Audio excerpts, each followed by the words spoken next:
right, welcome back to the Live Zone Primetime on this Friday night. Tony P, on Fridays is usually when I put together my list of new streaming options. What is Chris watching? What Chris is currently watching, a little behind the scenes, is a show called The Madison, which will not premiere until later this month on Paramount. Okay. But it stars Michelle Pfeiffer, it stars Kurt Russell, and it stars Matthew Fox from Lost fame.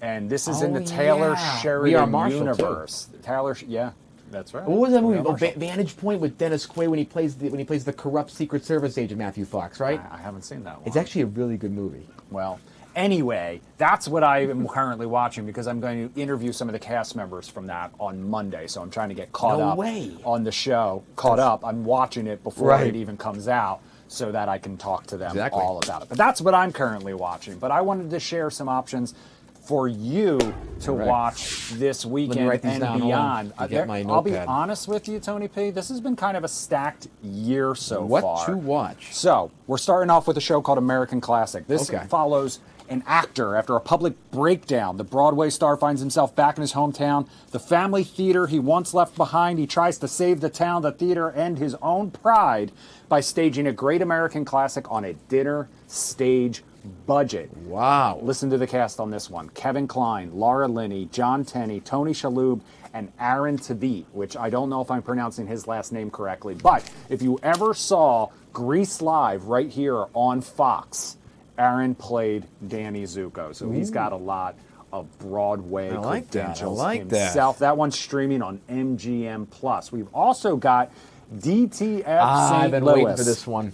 Now, I don't know if you know what DTF stands for, but I can't say it on broadcast TV. We can say it here. On linear, we probably can. Sex, Secrets, and Murder. That's what this one's about. Tells the story of two middle-aged dads whose lives go off the rails thanks to a sketchy hookup app. Art imitating life, it seems like, for one of the stars. Stars Jason Bateman, David Harbour, and Linda Cardellini, streaming now on HBO Max. Now, I'm teasing, but David Harbour's personal life has made a lot of headlines lately, thanks to his ex kind of putting him on blast. Some of his alleged extracurriculars. Let's just what's funny, Chris? I way. watched their Architectural Digest video, David Harbour and his former partner, and they were Lily so Allen. happy. Yeah, they were so happy doing that.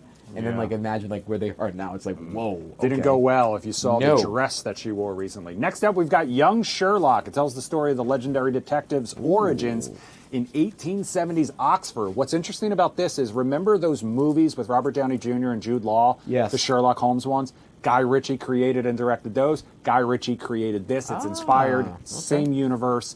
Stars Hero Fine Tiffin as the great detective. That one's streaming now on Prime Video. Next up, right up Tony P's alley, because it hails from his neck of the woods. We're talking about Ted Season 2. This is a prequel to the hit movies. Follows a teenage John. Remember, John was played by Mark Wahlberg in the movies. And his talking teddy bear as they navigate high school in Massachusetts.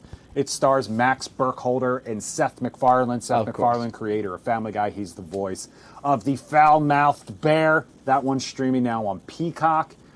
Netflix has Vladimir. This is based on a novel of the same name. Tells the story of a middle-aged literature professor obsessed with her younger colleague, throws her complicated marriage and teaching career into total chaos. You see the stars right there, Rachel Weisz and White Lotus breakout Leo Woodall. He was also in a Netflix series called One Day.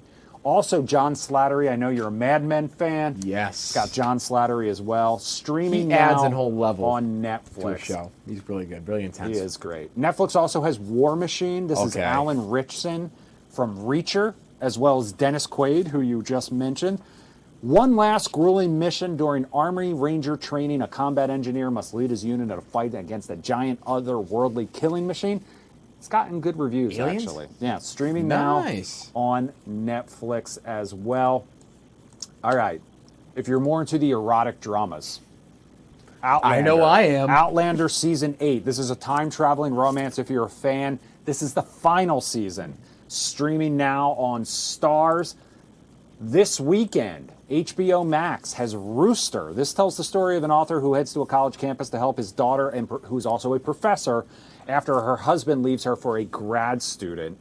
Then he gets swept up in campus politics, the everyday lives of the students at the school. What's interesting about this one stars Steve Carell, who we know and love from The Office, and so much more. But behind the scenes, this is created by Bill Lawrence, who also did Ted Lasso and Shrinking and Scrubs. Also stars Phil Dunster, who you know from Ted Lasso as well. He was Jamie Tart. This one's streaming Sunday on HBO Max, so you got to wait for that one. Also streaming on Sunday for all the Harry Styles fans out there. We've got Harry Styles One Night in Manchester. If you can't afford his residency at Madison Square Gardens, or you can't afford to fly around the world to go see him, this is your chance. Netflix is going to stream the first live performance of his new album, which dropped today. It's called Kiss All the Time, Disco Occasionally. I've listened to the first 4 tracks. I enjoy it so far. Pretty good. He recorded it today, but it will air Sunday on Netflix. That's the Tony future. P. These live or live adjacent concerts, they're the absolute future. This Rooster one I find interesting, Chris. I agree. It kind of reminds me, it's the old movie Back to School with Rodney Dangerfield, a little bit of that. A little bit, yeah. Mix in like this kind of crazy, stupid love element. Possibly as well, which was a classic. So definitely some. I also just saw good motifs there. Saw an interview with Steve Carell where he admitted he hated the title of Crazy Stupid Love. He did? He did, yeah. I think it worked for that given movie. I agree. Just the vibe made sense. And also, what's the other one that I liked? Hold on. Well, DTF I think is going to be a riot. Also, St. Louis sounds like an interesting city overall. And then, of course. Tony P, my list isn't over yet because Oh, we've also got a new sorry. episode of Monarch out now. To destroy a monster,